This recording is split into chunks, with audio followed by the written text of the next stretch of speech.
Hello everybody and welcome back to another blind commentary of Jormungand episode 9 as per usual outro time there. I don't know how long that's gonna take this time around. So, I'll try to get 2 weeks videos out this week. Hopefully. We'll see. It's a Jebel episode, so should be doing that. We'll see if I got the second one today or not. Anyways, hopefully it'll be out this week. Anyways, yeah. Since I do have that, I didn't actually check even the names, but I know that this is like the part 1, so it's going to be interesting to see because the stories are the show really does self-contained stories very effectively.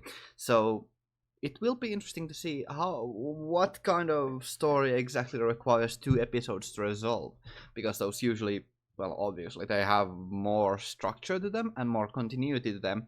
So it shall be interesting. So without further ado, I suppose we should just get going. I was stalled for a minute. I don't know why. うっすらと気づいていたんだ。僕がココの前では笑わない。おいおい、そうポンポン人を投げるもんじゃねえぜ。僕は武器商人と旅をした。That is interesting. I know, of course, that it's more for a joke, but obviously there's something. Actually, to illustrate it, I need to go back here a little bit to that point. Also, this is not a good program for fast forwarding or scrolling through this. So, the point here is, what I was trying to say is, like, there's a certain meaning to having an inverted or mirrored. Not mirrored. It's inverted. What? Not inverted. Flipped. Whatever. It's... How do you say about flipping it horizontally? Whatever. It's flipped upside down. And there's a pretty obvious meaning to that kind of imagery there, which is pretty nice, all things considered. Mostly it means that there's something off-putting, something is wrong, and that the mental state is in great peril, which is something that is kind of an interesting thing for the, like, because the smart that Coco has is pretty usual to her, so the fact that this is kind of communicating that kind of message is a bit of a precarious one. It's a bit of an alarming one, to be honest. So it is interesting, or I might be looking too much into it. You don't know. 武器商人と見てくださいルツさん、なんというわがままボディでしょうか。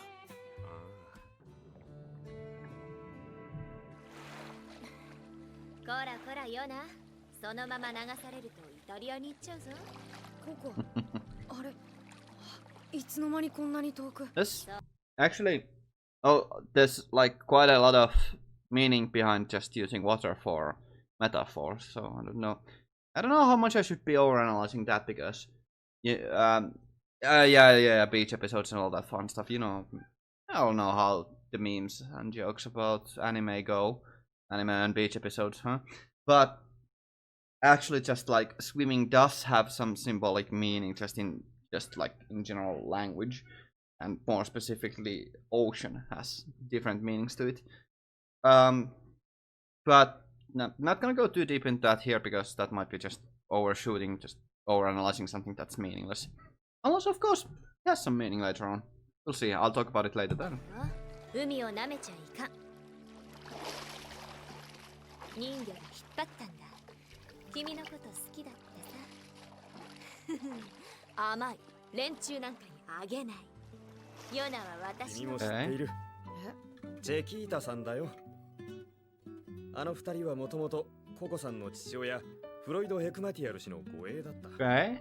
チェキータとレーム。なんというか鉄壁っていう感じだよな。まさに10人十色。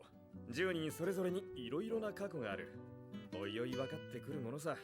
はい。さあ、理科の授業。Frankly speaking, I quite like this, that we're getting a bit more. I mean, it's very like straightforward and all that. It's nothing like very complex. Not very. It's very obvious and very in our faces. However, that's not bad. This kind of little character, not development, but explanation and exploration. So that's nice. I just like getting to know the characters a bit more, and this is actually a pretty nice way to do it. So yeah, it's nice. Gives a little bit more depth to the characters, and yeah, it's just generally like I like that the like I have commented this, but just reiterating. It's nice that the characters actually are characters. Yeah. マオはマオはどんな兵隊だったの？私かい？私はレイムさんとか精鋭とは違って至って普通の兵だよ。そろそろご飯だよ。食事の時間？話に乗せられて授業できてねえ。聞こえてる？はい。早くね。はい。ヨナ君。That's really nice. I mean, I do think that Jonah really does care a little bit, but mostly it's just a trick. That's really nice little. That's just a fun way to include it as a joke, and or with a joke. So that's good. Also, just reinforcing Coco's characterization pretty effectively.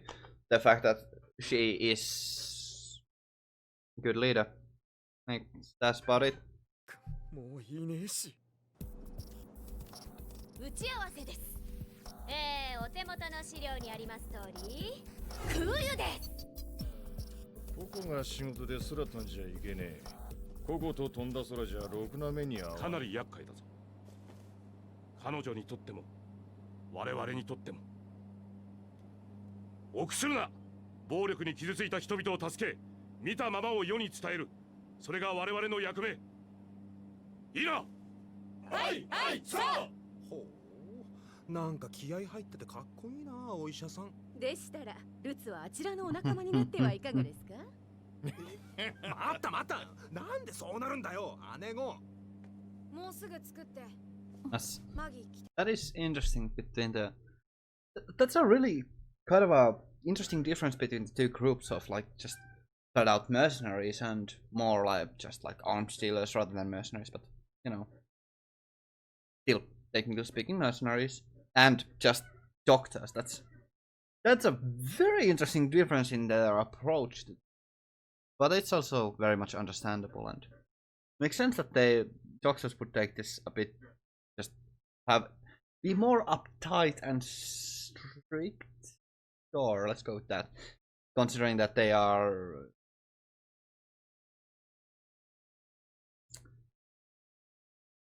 they are in it for mostly justifiable reasons and very noble goals, just generally speaking. So it would make sense that they would take their job, so to speak, seriously. 何？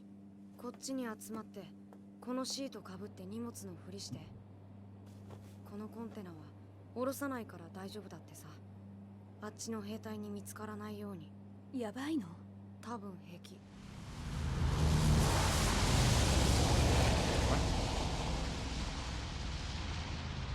ミリ砲の弾でしたか。イエス。懐かしい？いやいや。こいつも結構撃ちましたけどね。書類をまとめたらとっとと失せるぞ、マオ。どうにも嫌な感じだ、この基地は。So, well, it's a good point to stop, not stop, but like comment on here because, and I've been very quiet because the episode has been very heavy on exposition.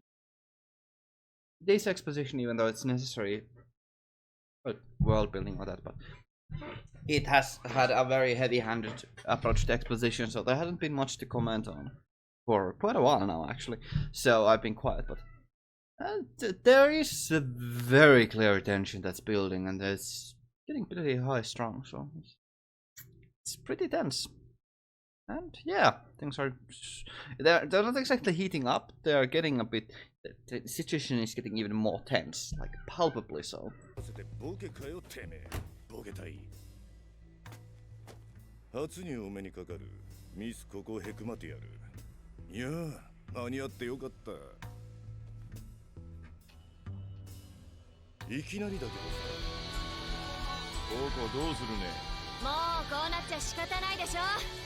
民兵バルカンドラゴンを撃滅せよ。 Oh! So it...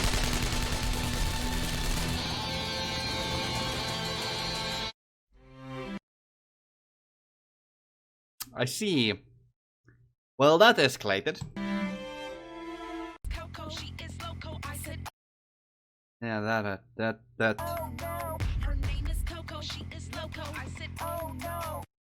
Was gonna be quite complicated to get out of there, but very well then. For now, that'll be it for this episode. So, yeah.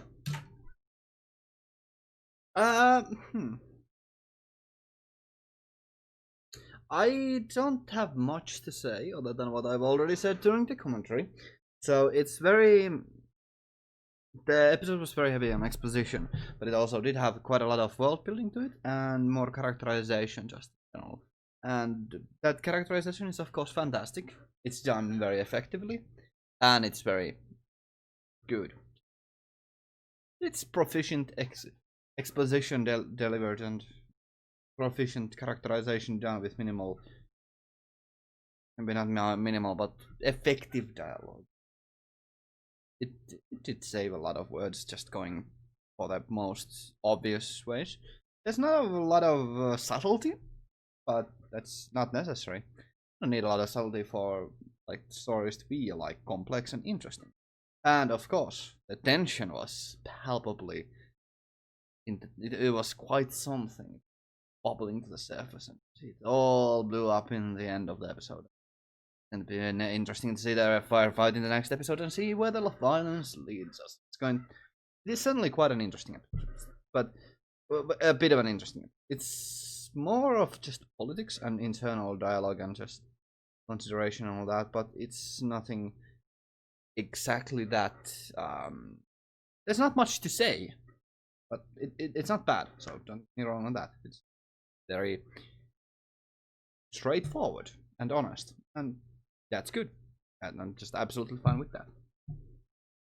Don't have much to say. I did like it, but there's not a lot of substance here that I need to comment on, because it did have a lot of just like world building and that, so yeah. But it did result in violence, of course, naturally. So regardless, I'm gonna get on the second episode in a while, I guess. So for now, I thank you all very much for watching. I hope to see you all in the future. Have a great day and stay awesome. Genmu out. Thank you all very much for watching.